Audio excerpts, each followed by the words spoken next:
Ryanair ħabbret iż-żieda ta' 4 rotot ġodda minn pajjiżna brabta mal-iskeda tagħha tas-sajf li jmiss, waqt li se tkun qed tibbaża fostna ajruplan ieħor li hu d-91. Dan kollu jagħmel parti mill-pjan tal-kumpanija tal-ajru li hija l-akbar waħda fl-Ewropa li tkompli tinvesti f'Malta. Pjan li justmat li laħħaq ma' 900 miljun euro u se jkompli jsaħħaħ ir-rwol ta' Malta bħala ċentru ewlieni tal-avjazzjoni u t-turiżmu reġjonali u kontinentali. Ir-rotot il-ġodda minn u lejn pajjiżna li tħabbru waqt konferenza tal-aħbarijiet l-erba' filgħodu huma Gothenburg fl-Iżvezja, Newcastle fl-Ingilterra, Palma de Mallorca fi Spanja u Tirana l-Albanija. Minn barrek se jiżdiedu l-frekwenzi fuq aktar minn 40 rotta eżistenti u popolari, fosthom dawk lejn Milan, Vienna, Londra, Krakow, Zagreb, Madrid, Dublin u Bratislava.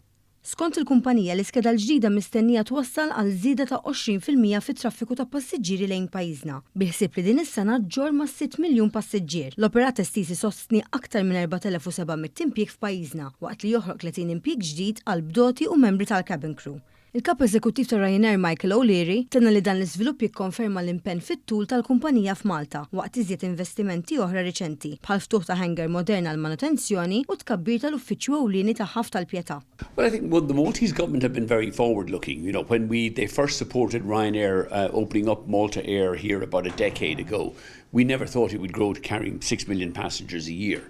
Their tourism policies are very forward-looking. They've been opposed, and Malta has successfully blocked taxation on air travel at European level because a peripheral country like Malta suffers, and Malta has been very good about that. U żied jgħid li l-investiment se jkompli jħeġġeġ il-ħolqien tal-impjiegi u jsaħħaħ l-aċċess tal-titjiriet bi prezzijiet baxxi lejn Malta, element li skontu u kruċjali għall-ekonomija fi gżira. We think the Maltese government gets it.